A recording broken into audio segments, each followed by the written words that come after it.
need the beat. I just wanna dance all night. I want to remember everything you did. I'm done with the hurt inside. Feel it in my body, feel it in my feet, and it feels so good inside. And I always wanna feel like this. I close my eyes and all my troubles fade away. I was once got so deep into me, but tonight I won't let that out. Gonna make myself forget about you, baby. Gonna make my head forget your name. 'Cause tonight I'm gonna dance the pain away. Forget your name. Gonna make myself forget about you, baby. Oh, gonna make my head forget your name. 'Cause tonight I'm gonna dance the pain away. Forget your name. Forget your name. Gonna make myself forget about you, baby.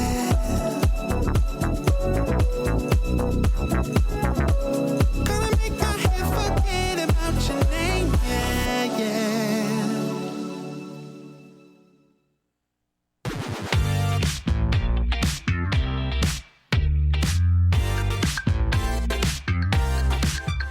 When you say you feel low and good things are hard to see, when you pray to find love, I know somewhere we could be. There's a place where we can go tonight. The rhythm will make it right, where everyone is happy and the sun will shine all night. We could have a good time, let everybody sing. Why don't you let yourself slip out of control? We could have a good time, let everybody sing. Get your feet up on the floor.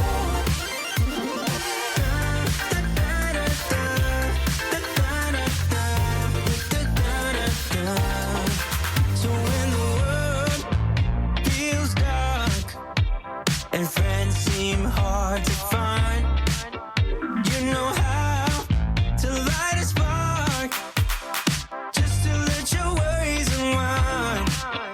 When you're down, there's just one way to go. Let us ascend tonight.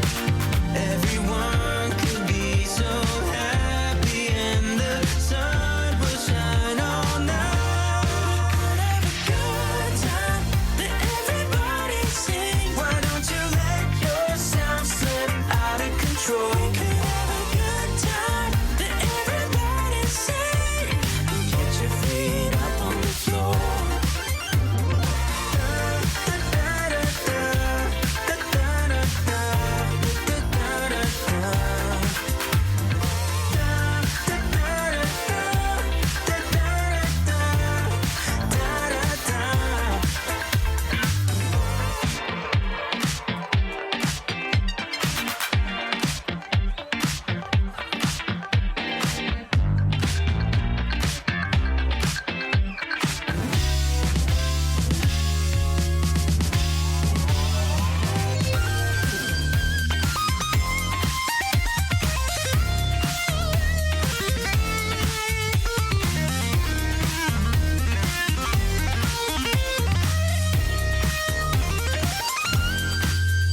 When you're down, there's just one way to go.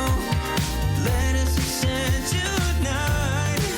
Everyone could be so happy and the sun will shine all night. We could have a good time, let everybody sing. Why don't you let yourself slip out of control? We could have a good time, let everybody sing. Get your feet up on the floor.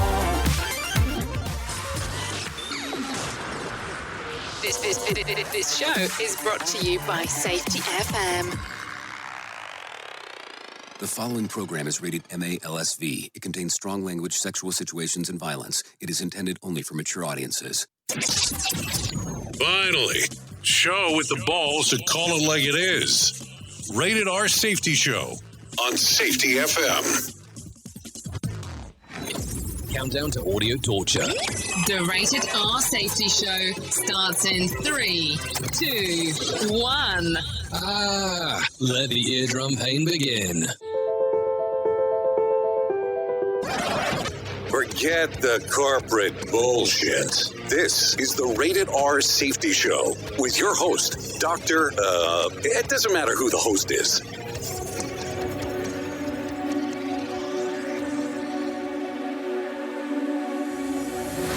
Hold up, place go wild when I pull up.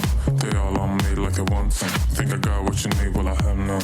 Oh yeah, don't worry, ladies and gentlemen. Just wanted to start off with some Viper right away. This snake is on top of the food chain. Sign out like a star, no new name. Well, anyways, welcome to the Rated R Safety Show. We are streaming live from the Safety FM studios in Orlando, Florida, and hopefully we will not have any cutouts today. That's the other fun part. Anyways, today is July the 20th, which is Monday, day 202 of the year, and 164 days to go.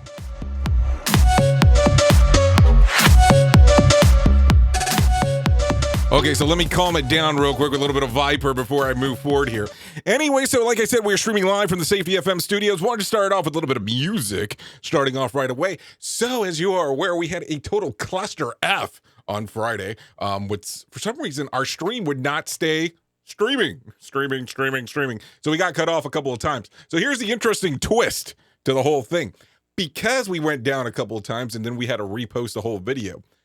Right now, if you kind of hang out with us normally on YouTube, you might be having some difficulties because we posted the same thing several times, which is a no on their platform. So I apologize. So you might have to be listening to us via safetyfm.tv if you want to watch the visual aspect. If not, that's perfectly fine too.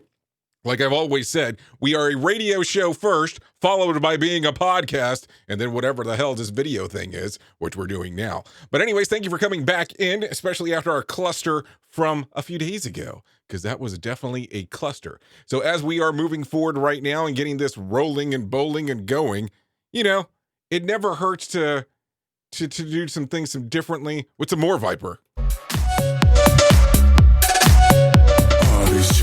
And I gotta tell you, I got some things to talk about today that you might be intrigued in.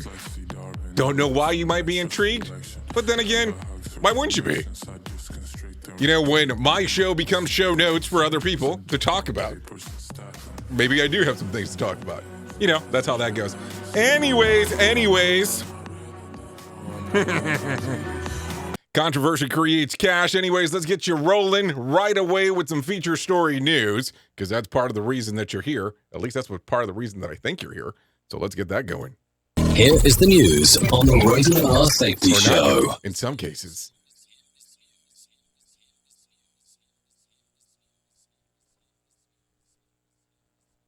Here is the news on the Rated R Safety Show. From Feature Story News in London, I'm Ollie Barrett. India's seen another record daily spike in confirmed coronavirus cases with more than 40,000 infections in 24 hours. It's the third worst affected country globally. Rebecca Bunden reports from Mumbai.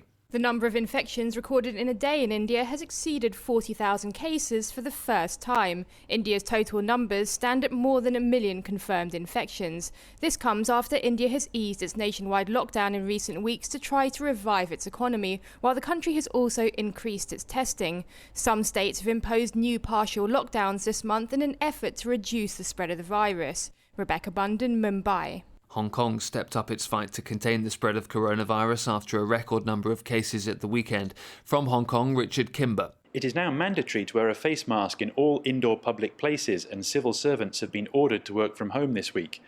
Rules requiring restaurants to only offer takeout in the evenings have been extended, and bars, gyms and 10 other types of public premises will remain closed.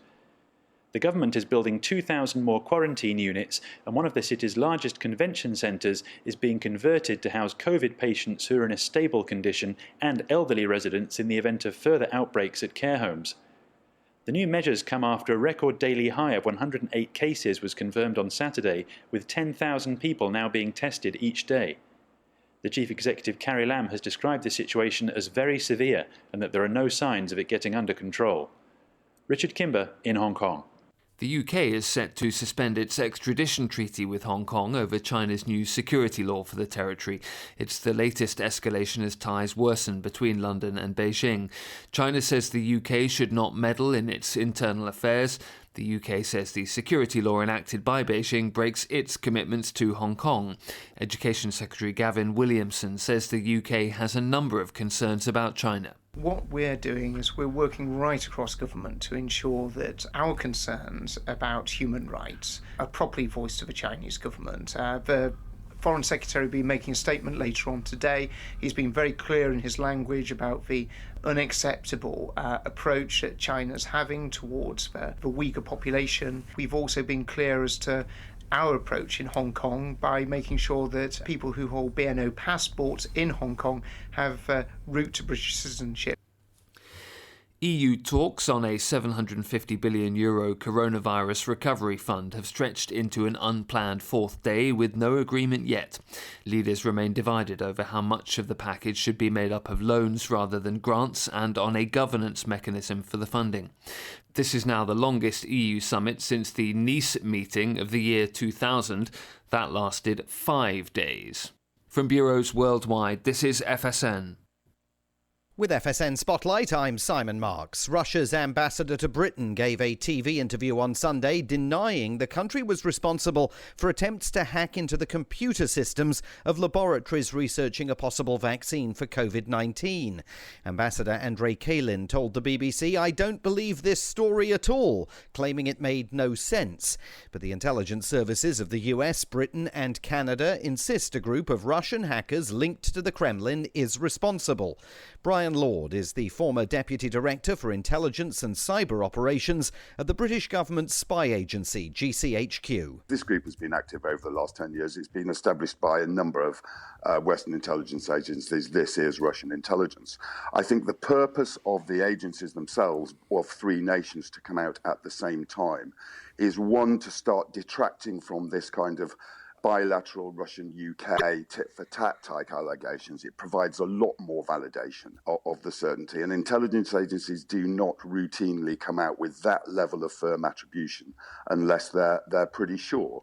And so for all three states to come out at the same time is a very, very powerful message. The Russian ambassador says he only learned about the group of hackers deemed responsible for the attacks from the British media, and he said Russia would gain no advantage from stealing information about potential coronavirus vaccines. The main news again. Researchers at Oxford University in the UK say they've made big progress developing a possible vaccine against COVID-19. Britain is suspending its extradition treaty with Hong Kong following China's imposition of a new security law in the city. And the United Arab Emirates has launched the Hope Orbiter on a 7-month journey to Mars to study the planet's weather. China and the US are preparing similar launches. There's more from us on Twitter @FeatureStory. And that is the latest Feature Story news. Simon Marks reporting. This show is almost as enjoyable as hearing the sound of the toilet flush. Rated R Safety Show on Safety FM. We at Safety FM are not responsible for what this idiot behind the microphone is saying. He is trying to be entertaining. Rated R Safety Show. You know, I always find it so interesting with Feature Story News on how they do some of their stuff, but I love that we are partnering up with them in regards to providing you excellent and on-time audio sequencing of news of what the hell's going on in real time. I will tell you, and I've said it once, and I've said it again, and I'll say it 1,000 more times. When it comes to Feature Story News, I give it to you as it comes out. And what ends up taking place is that I think the story is going to say something, and then by the time that we play it, it's something entirely different. Duh. Now, I do have the option of downloading it, but we do it really live. I mean, I am pulling it directly from their server as it is coming about. Anyways, welcome back to the Rated R Safety Show. It's not like you ever left, but that's where we are right now. Hopefully, like I said earlier, you are having a fantastic week so far. I know it's Monday. Yeah, Monday. But it's going to be a fun week. I just have that warm, fuzzy feeling about the whole thing. You know what I'm saying there? Yeah. Oops! What did he just say? We at Safety FM don't always agree with the viewpoints of our hosts and guests. Now back to real safety talk on Safety FM. Okay, so taking it from the top of the news stories. Oh, yes, let's do the top of the news story. Scientists have discovered the secret behind magical disappearing act of some of the fish lurking in the deepest parts of the sea. You ready? You know, when a magician ruins the story or ruins how the act is done, it's not that exciting afterwards, but I'll tell you anyways. According to studies published in the Journal of Current Biology, certain exotic species of fish have adapted the shape, size, and pigment of skin to absorb about 99.5% of the light that hits them, making them about 20 times darker than the everyday black objects. I like it. I wish I had that tech to be able to do that shit. Anyway, scientists at Duke University and the Smithsonian National Museum of Natural History have studied 16 species of ultra black fish, including the fanguth and Pacific black dragon, the angelfish, and the black swallower in the waters of Monterey Bay and the Gulf of Mexico. What they discovered is that these fish are able to hide in plain sight by simply blending into the background. I try to blend into the background from time to time. Researchers believe the discovery could lead to the development of light-trapping materials, which could practically be applicable to land. What? Yeah, such as solar panels and telescopes. So let's talk about this blackness that's there. And let's talk about how they're able to do this, because I'm not going to be able to tell you how they're able to do it. But I do love hearing this because it gets me excited about the future. I don't know what it gets me excited about, but it gets me excited about the future for sure. Duh. The other portion here, as we talk about it, is that, you know, if you do follow science, it is important to see some of the things that end up taking place from time to time, and some of the things that we see that are possibly changing inside of our world, which we've seen a lot of changes over the last few months for sure. But we already know that. Anyways, let's continue. A swarm of flying ants. Yeah, flying ants in Britain showed up on the weather radar as if they were a rain cloud.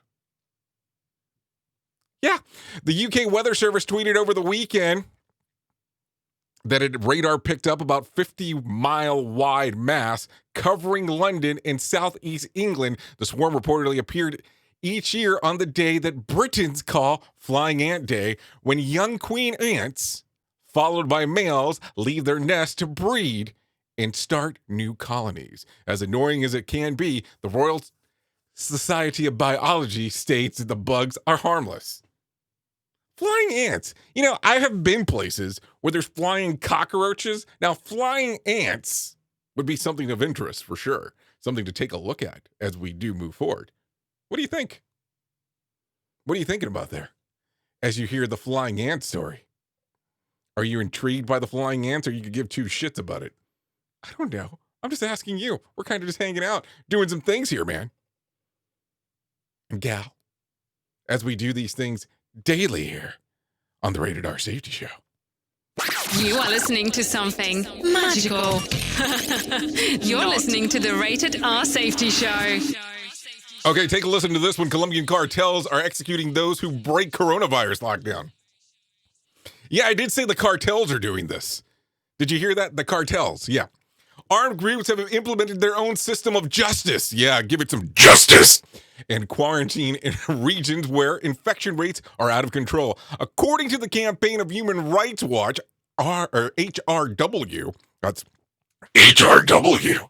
To date, at least 9 people have been killed for either refusing to adhere to the hardline restrictions or for daring to speak out against them. As of last week, there was about 165,169 coronavirus cases in Colombia and about 5,814 deaths. Well, shit, when the cartel is coming after you because you're breaking it down, man, this is really hardcore. Now, how would that look here in the U.S.? Not the cartel piece, but if people really came after you. I mean, I know they have the snitch hotline in some places. Well, I'm just calling it the snitch hotline because that's what some other people call it. Duh. But what do you think about it? As we do talk about it, of course. Some interesting things there. I mean, what do you look at when you are if you're the caller? And there was one portion where people were saying, hey, just do this and go ahead and send pictures. And there was an email address and there was like a Twitter account in one area. And they got a lot of dick pics. It's part of the news story. Not just the makeup world of Jay Allen here. Just saying that out there. I mean, I don't know. Like, if you live in one of those neighborhoods that has an HOA or homeowners association, just in case, do you look at it and say, hey, if they say rat on your friends, rat them out, rat on your neighbors? There's so many weird things going on now that are newsworthy of what's going on out there. I sit around and talk to some of my friends virtually or on the phone. Yeah, that thing, the phone. And have those conversations and go, isn't it crazy what's newsworthy as of now? And what people are willing to talk about? I don't know. Duh. A lot of strange things out there in this new multiverse of ours. Listen to our host of the Rated R Safety Show self-implode on our airwaves, only on Safety FM. Okay, so let's continue. As the coronavirus let's try that again. As the coronavirus cases surge and researchers explore the many different possibilities of combating it, some are looking into whether cannabis could be a good option. New evidence is supporting that the theory that cannabis-derived CBD may help those suffering from severe lung inflammation that occurs in most serious cases of the coronavirus, according to researchers at the Augusta University in Georgia. Researchers state that considering all potential regulatory effects of CBD, as well as the vast distribution of endocannabinoid systems in the body, it is plausible that the CBD may have been used as a therapeutic candidate in treatment of various inflammation conditions, including COVID-19 and other virus-induced ARDS, acute respiratory distress syndrome. So, are you turning around and telling me now that what some people have known for years is going to be the case on how marijuana, because yes, I did say marijuana or weed or whatever the hell you want to call it, is going to be the miracle drug? Because people have said for years on how it is a miracle drug. So is this going to be the medical drug or the miracle drug from the coronavirus? Is this going to be how the law will change, that the federal regulatories will go ahead and say, okay, we're good now to moving this from a level 1 to now saying, let's open it to the public? I don't know. I'm just asking the question. You're sitting there listening to me either via the radio, via the podcast, watching me. What are you thinking? And I'm not sitting here toking on something as I do this. And not when I go black screen am I toking on anything either. But what do you think? Do you think that this is going to be the miracle drug that's going to help and assist through this whole thing? Or is this going just to be the pain reliever aspect of it? I don't know. And which variation down the road do you go with here? Is it an indica that you need?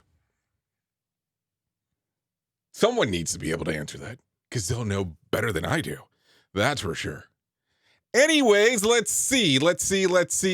As we continue with last year's thriving acorn season, chipmunks are among making nuances of themselves this summer in New England. Yeah, I said New England.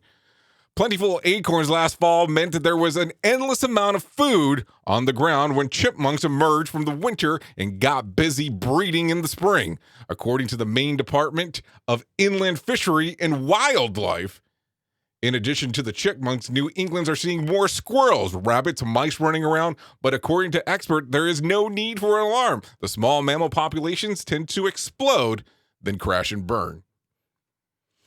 So some different things there for sure. And I'm sure that, with a lot of people being locked up and not really being able to run around, this is going to add to the whole mess there. Because, of course, that would be a thing. And that's the way that those things work. But you know that already. You knew I was going to say that some way, shape, or form. Duh. But how are you looking at it? Is the acorn thing an issue for you? Also, when you start dealing with all those kind of acorns, what ends up happening here? You have to look at it and go, okay, the acorns, yeah, I said the acorns, slip and fall, potential hazards, so on. You know, we have the discussion and we talk about it because we have to. We just have to talk about it. Can't just leave it there in the dark. So what are you thinking here? Are you thinking that it's going to be worth your while in regards to doing some more investigation into the chipmunk, rabbit, mouse, mammal issue in New England? I only say this if you're from there. I mean, if you're down from Timbuktu, there's no reason to look into it. That'd be kind of silly. Don't you think so?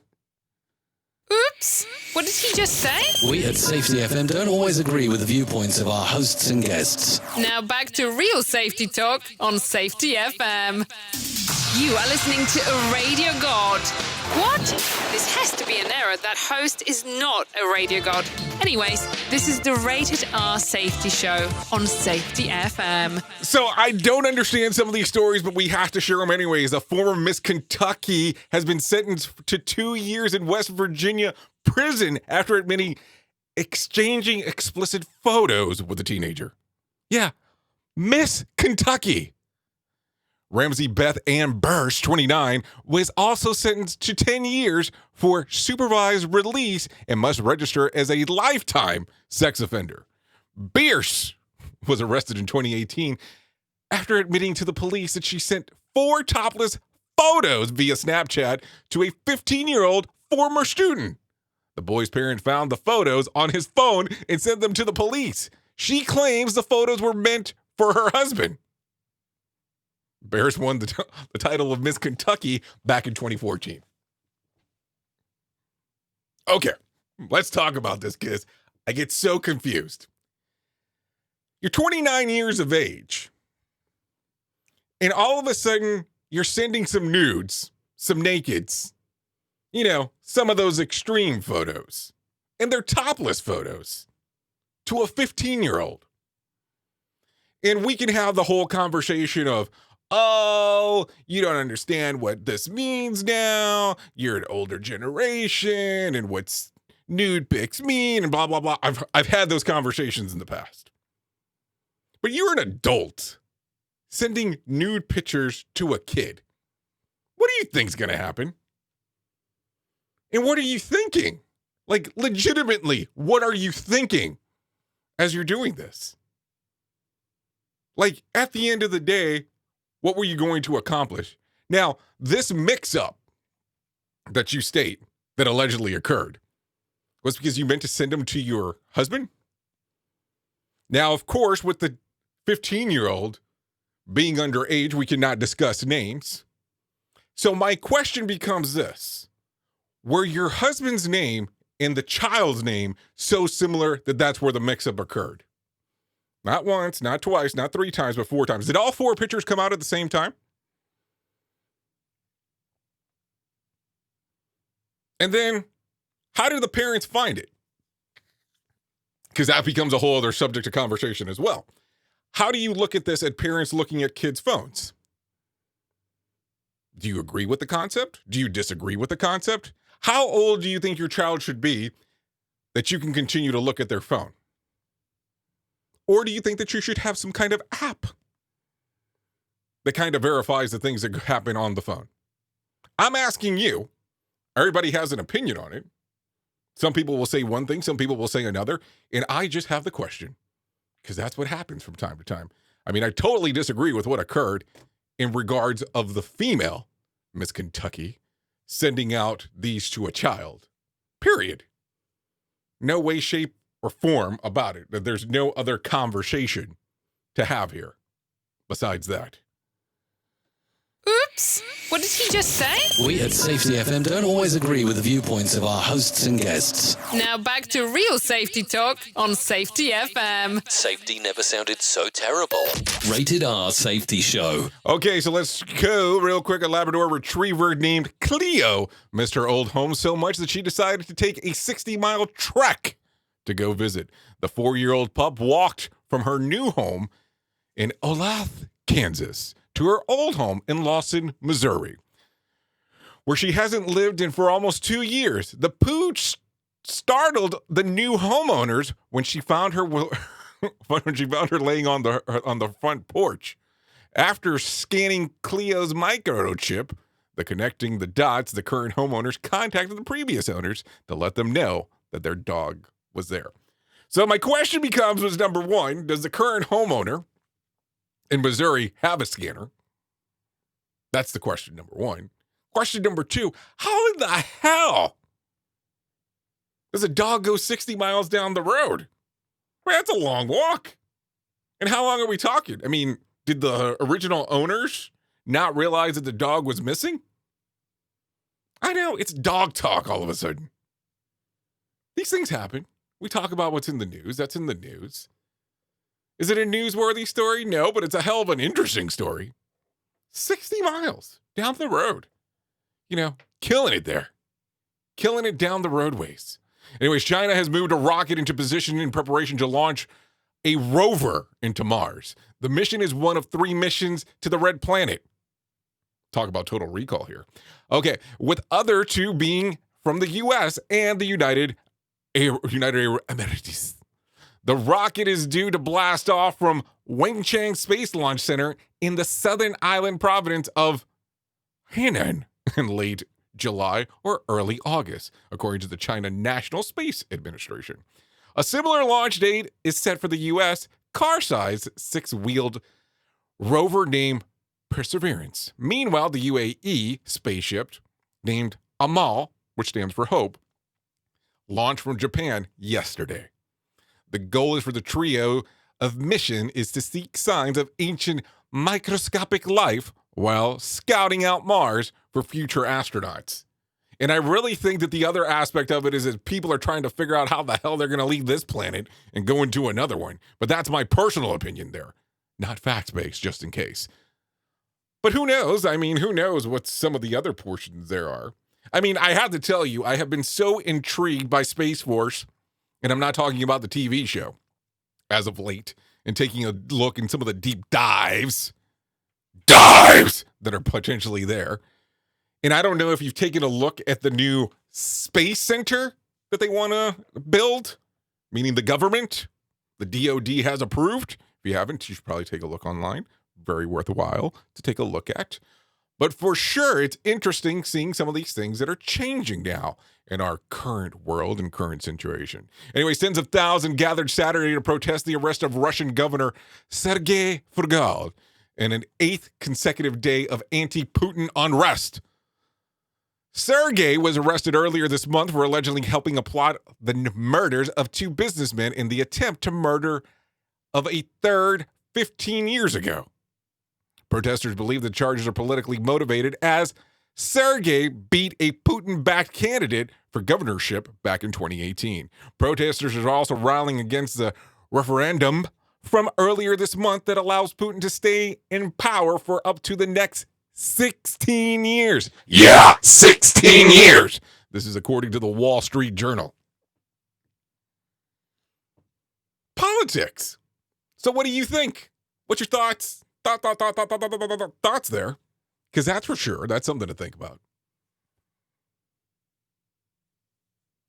I mean, we're talking about potentially Putin being in place for 16 years. We're talking about something that occurred 15 years ago.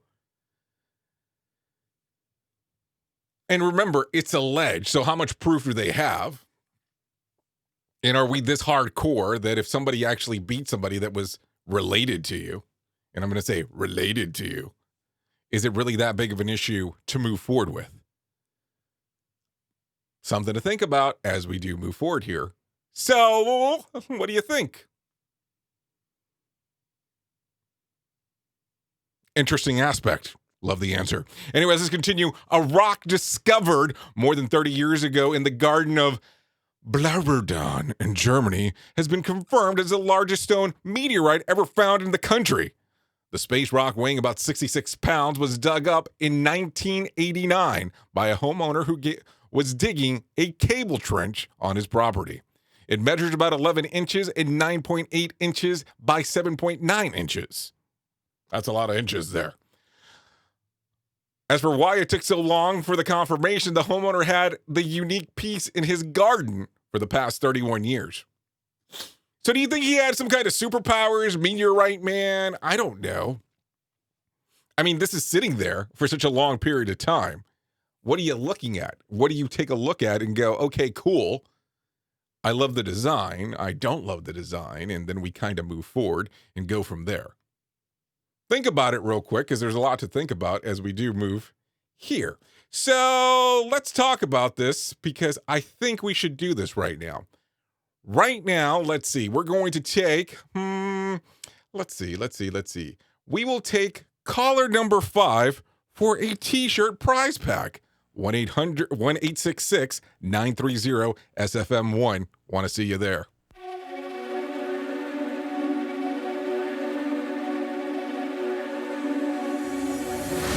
Hold up, place go wild when I pull up.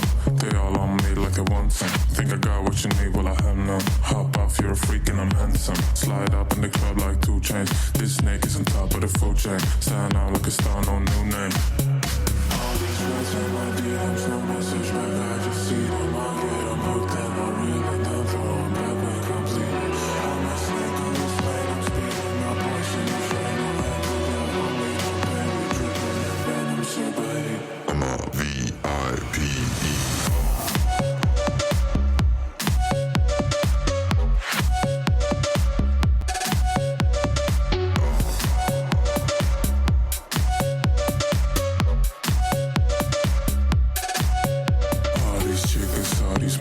Begging me for affection, but just like C. Darwin, I live for natural selection. Never hugs or connections, I just constrict and reject them. I make my snake hole transactions, eject my papers and stack them. All these words in my DMs, no message back. I just see them, I get them hooked and I reel it down, throw them back when it comes easy. I'm a snake on this lane, I'm speaking my poison. I'm trying to land with that homie, no pain, we dripping in venom, so baby. I'm a V-I-P-E.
I'm a trial lawyer. I'm not part of your family, and I don't do skits with my mom. I'm a real lawyer, a damn good lawyer, the best lawyer this state has to offer. And I've built a reputation for standing up for the people of this country, righting the wrongs. You may not agree with all of my views, but when it comes to trying cases, there's only one view, justice. And justice is what I get. Figer law. That's why we're unstoppable. We at Safety FM are not responsible for what this idiot behind the microphone is saying. He is trying to be entertaining. Rated R Safety Show. Listen at your own risk. Rated R Safety Show.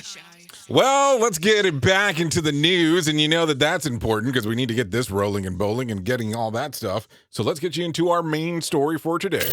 Here is our main story on the Rated R Safety Show. So, as you know, and we talk about it from time to time, I personally love the transportation industry. I just do. Something I have enjoyed for years throughout my career. Something where I grew up inside of the safety world, through the world of transportation. So I talk about the things that end up taking place inside of that world, because it's just something that I enjoy talking about and really love what the vehicle operators do out there inside of the world to help us. A lot of times people might not recognize all they do to help, but there's a lot going on that takes place. Anyways, let's talk about this real quick. The U.S. Department of Transportation provides a $74 million in annual cost savings by reducing burdensome rules on commercial buses.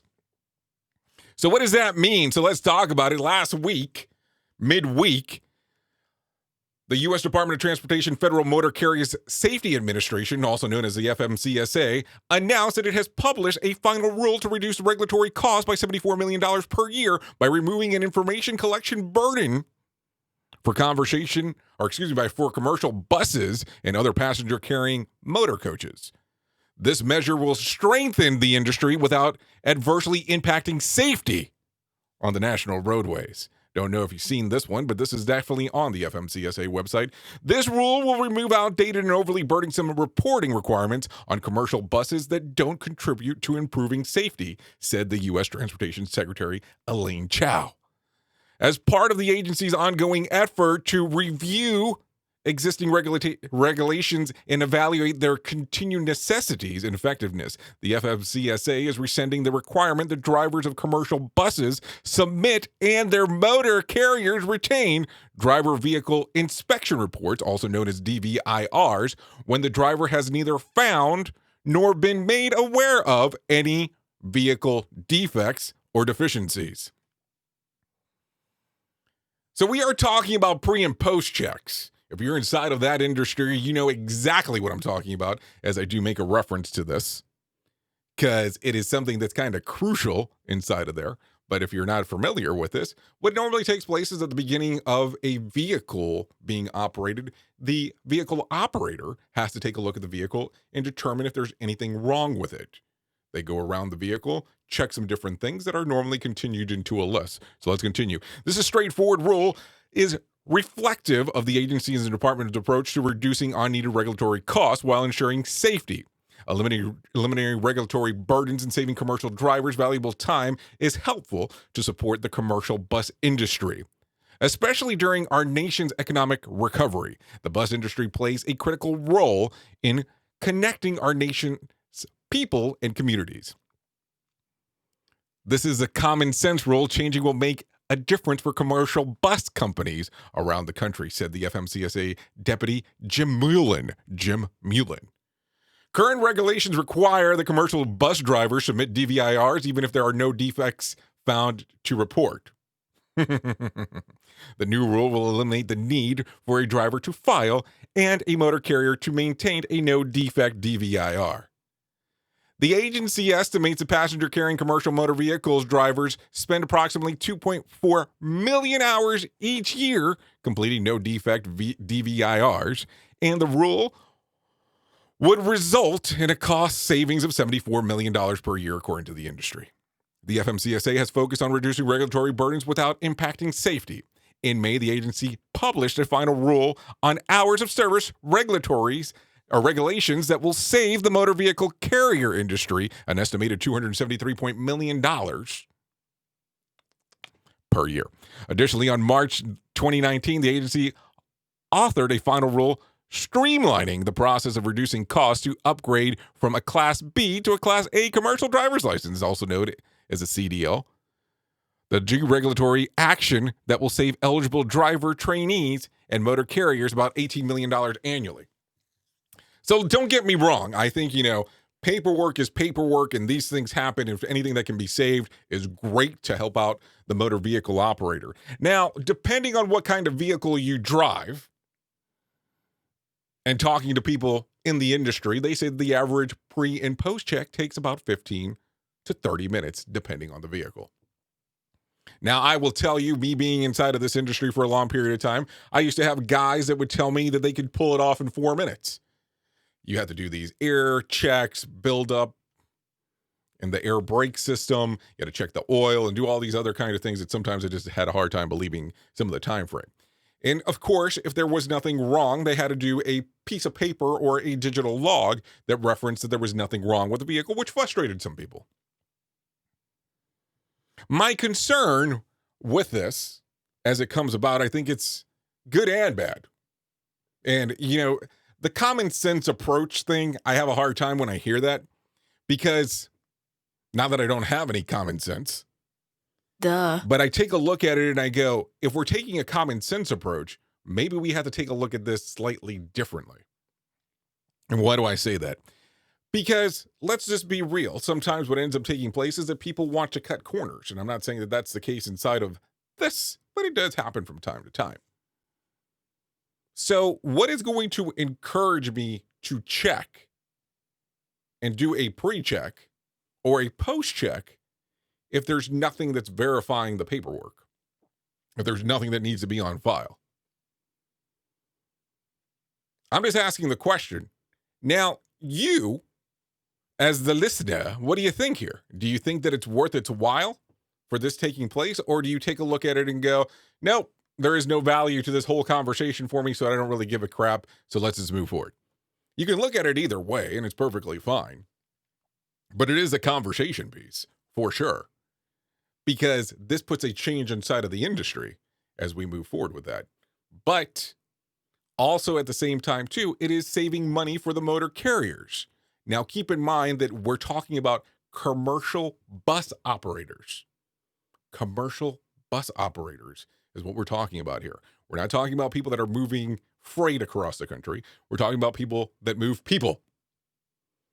Vehicle operators that move people inside of a commercial bus.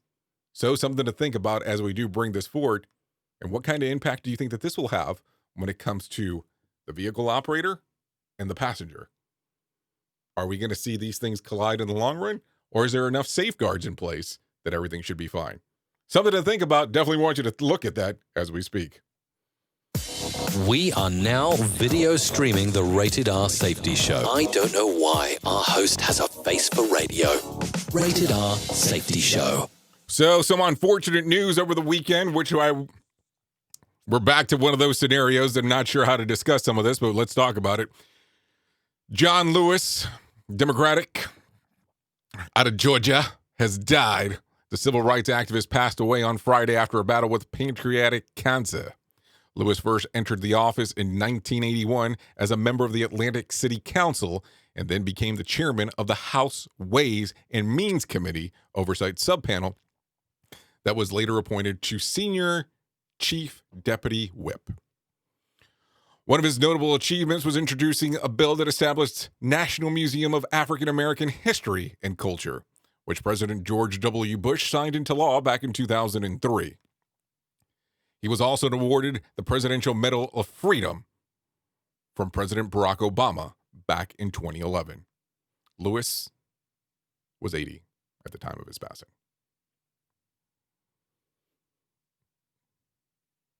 I have to tell you, we are back again with the stories that I never know how to transition.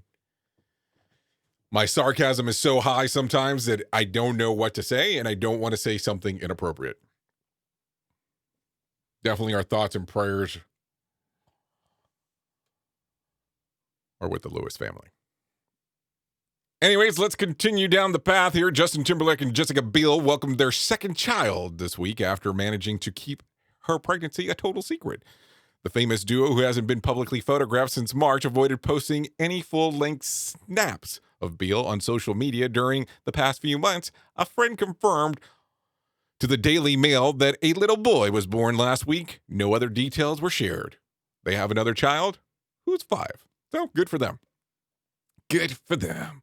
Anyways, let's talk about that lovely, lovely stuff that we don't like to talk about, but we have to talk about from time to time, and that's the world of politics. So here we go, going into the swampland. Here we go. The Democratic Party is urging lawmakers not to travel to Milwaukee for the DNC in August amid the surge of the coronavirus cases, of course.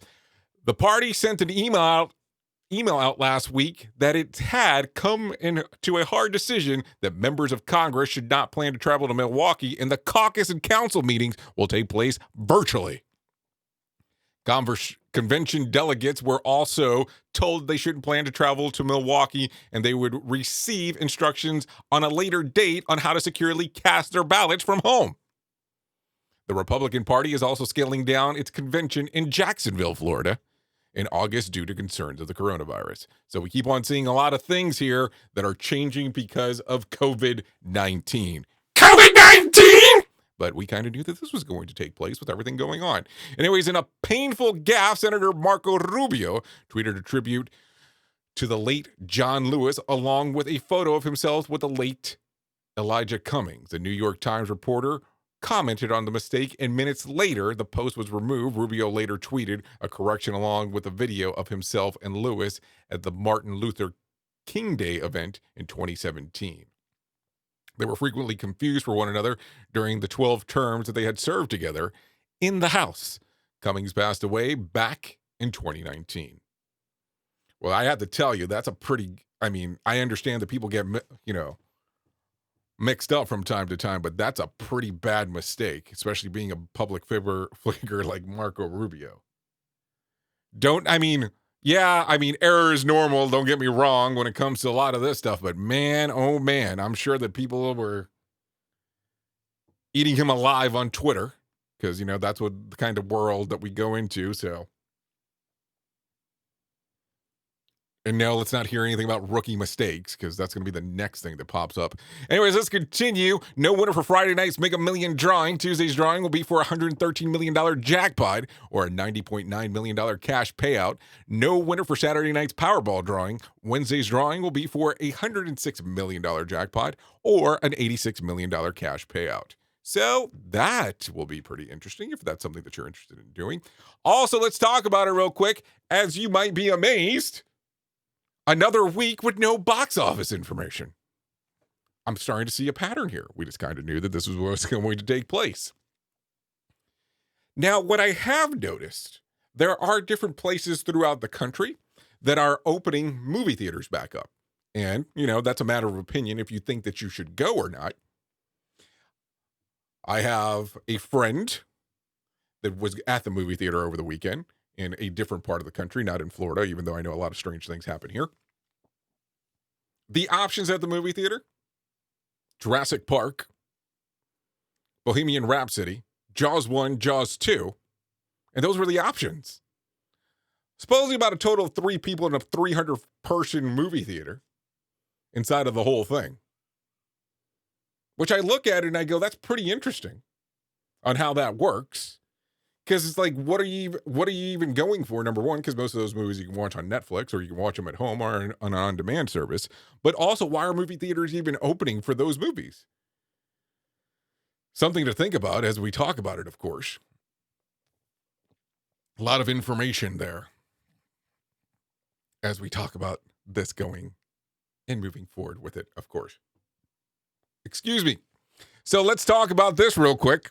Colin Just is undecided about the future at Saturday Night Live, appearing remotely on Howard Stern's SiriusXM show.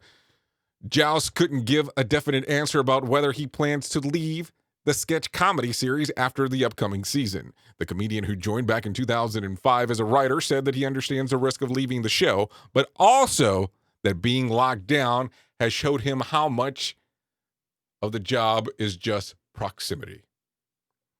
So, something to think about as you do move forward there. Just in case you didn't know this, he is married to Scarlett Johansson. So, he's being quarantined with Scarlett Johansson. Doesn't sound like a bad time. I'm just saying.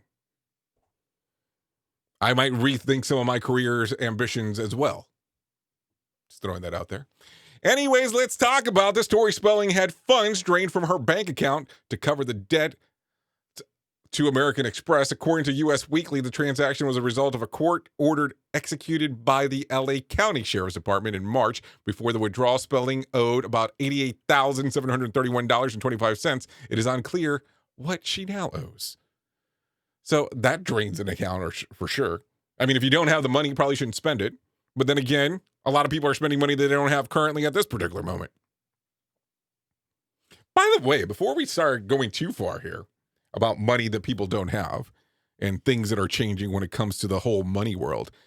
I have not seen anything to say anything different yet, but at the end of the month, people that have filed for unemployment and that are getting the federal extra money, which is the $600 a week, doesn't that go bye-bye at the end of the month? Like there is no expansion to that unless something has happened in the last little bit.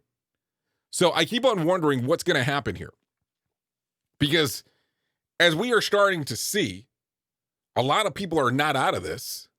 There's still a lot of things going on, and we kind of see the waves of what's happening. So what's going to happen next? I mean, I don't think a lot of people are going to be able to not live off of that or be able to not have that money coming in.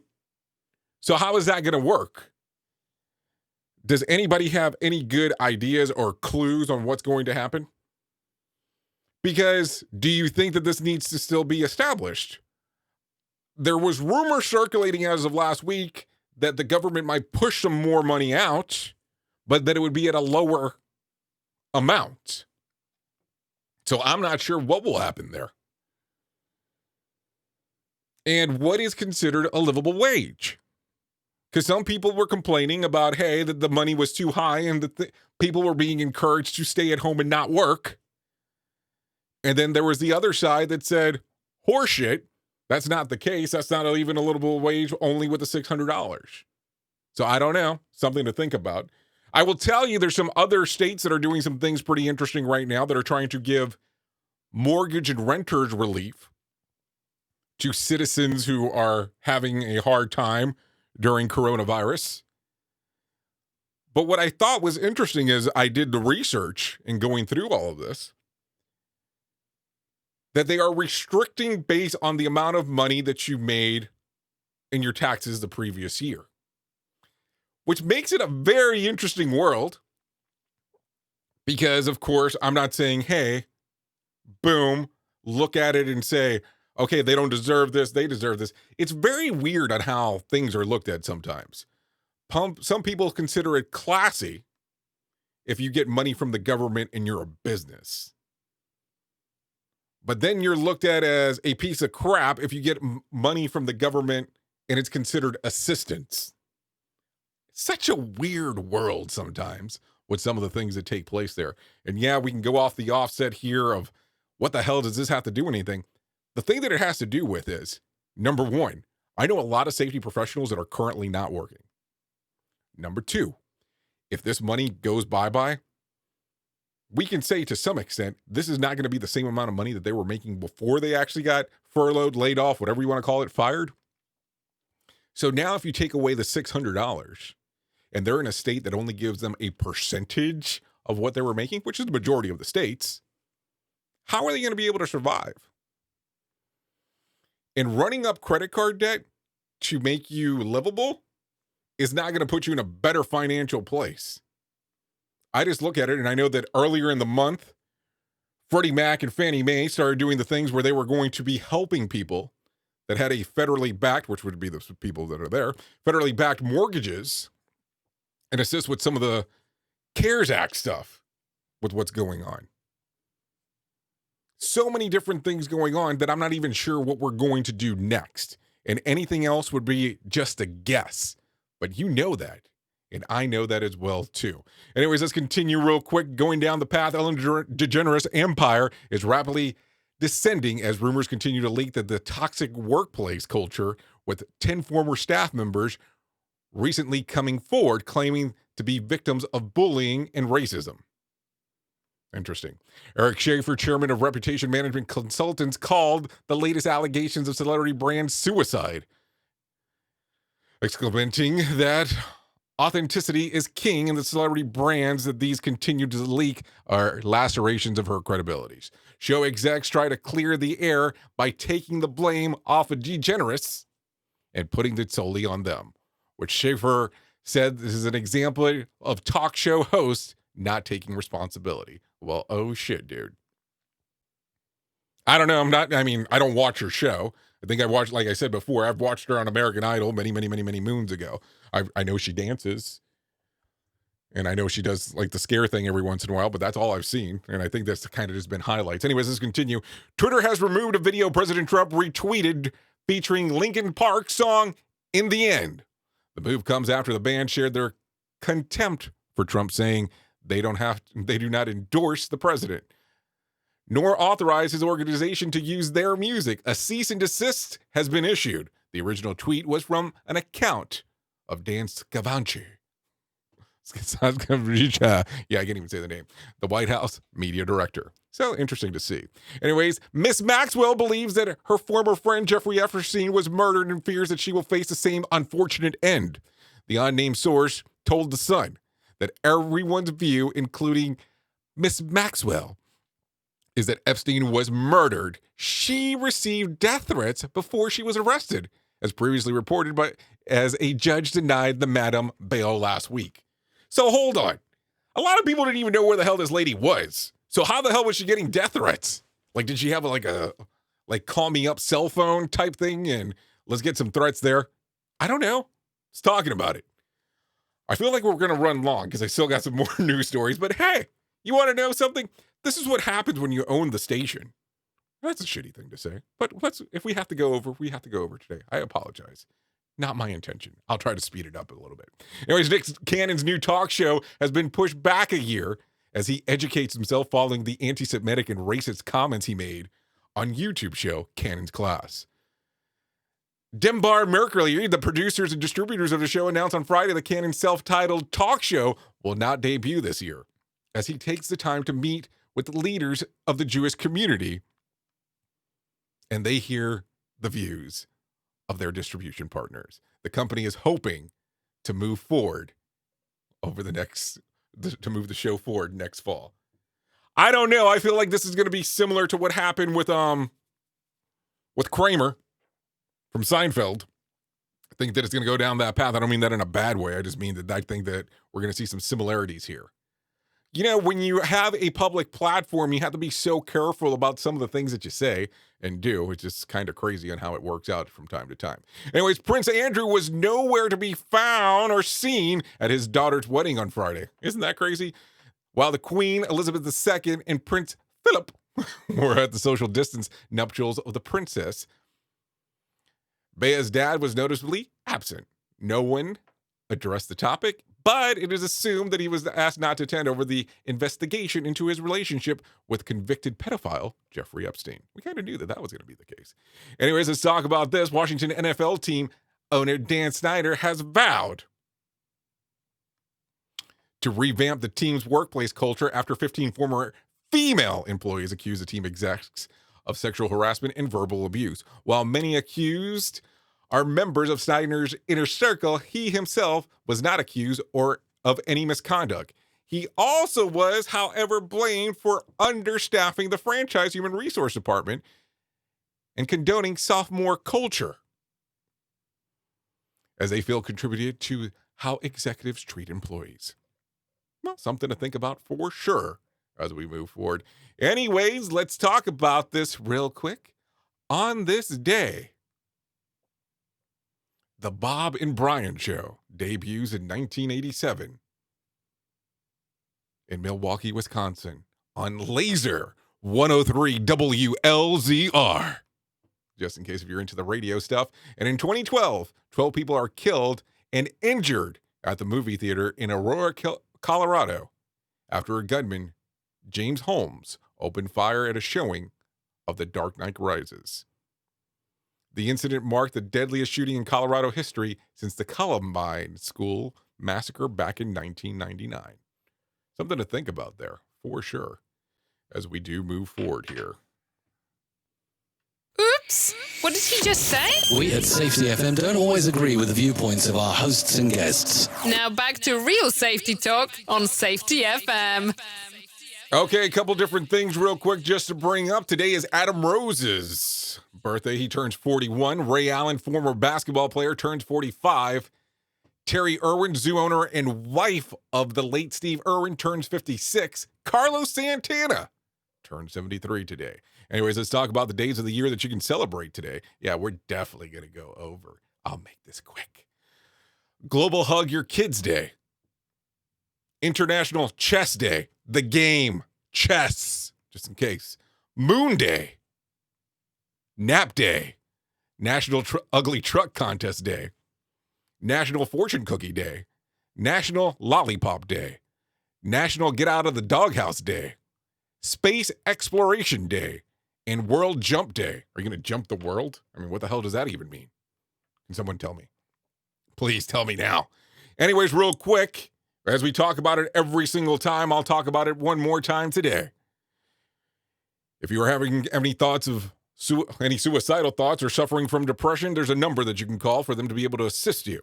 That's 1-800-273-TALK. That's 1-800-273-TALK or 1-800-273-8255. That is the phone number for the Suicide Prevention Lifeline. If you go there, they'll be able to assist you with getting some help if you're looking for it. Also, if you don't want to do the phone call, you can go to suicidepreventionlifeline.org. That's suicidepreventionlifeline.org. And then last but not least, but let's not make sure that we don't leave it out, missingkids.org. You know how every once in a while you have an Amber Alert that pops up on your phone about things that are going on in this world? Kids missing. If you go to their website, missingkids.org, you will be able to assist them in finding some of the kids that are missing. So if you do have the opportunity, please go to the website. Right now, there has been some restrictions in regards to being able to donate time due to COVID-19, just in case you knew that I was going to mention that. So wanted to bring that up too. Also, tomorrow, before I forget, on the Jay Allen Show, yes, the interview show that I personally do, I actually have the privilege and the honor, because it's definitely a combination of both, where I get to speak with Mr. Sidney Decker. So if you do get a chance tomorrow, come on by and take a listen to the show. That's the Jay Allen Show with Mr. Sidney Decker, and take a listen to some of the topics that we discuss during the show. Also, before I forget, we have a HOP, Human and Organizational Performance class coming up on July the 29th. If you're interested in actually coming by and taking a visit and hanging out, it will start at 9 a.m. Eastern Time and end at 1 p.m. Eastern Time. So, yes, we will work out on how we're going to do the show. This is what's going to be taking place. You can get some more information at safetyfm.io if you're interested in attending the class. So that's safetyfm.io for more information about the class. That will be taking place on the 29th. If you're interested in helping us promote and selling tickets, what we're doing right now is that you can go to safetyfm.io and you can create your own affiliate link. And as you do that, for every ticket that is sold using your link, you'll get a 5% revenue share. Something that we wanted to do for you assisting us in promoting the event. So that's at safetyfm.io. Anyways, that's going to bring the show to the end. Sorry for running a couple of minutes over, but it happens every once in a while, just not so often. And then we will get this up to YouTube at some point. For some reason, we just couldn't do it live because of what we did last week, but we already discussed that. Anyways, always thank you for being the best part of Safety FM, and that is the listener. I know who you are. You know who I am. Love you, mean it. Bye. Duh. The views and opinions expressed on this podcast are those of the host and its guest and do not necessarily reflect the official policy or position of the company. Examples of analysis discussed within this podcast are only examples. They should not be utilized in the real world as the only solution available, as they are based only on very limited and dated open source information. Assumptions made within this analysis are not reflective of the position of the company. No part of this podcast may be reproduced, a retrieval system, or transmitted in any form or by any means, mechanical, electronic, recording, or otherwise, without prior written permission of the creator of the podcast, Jay Allen.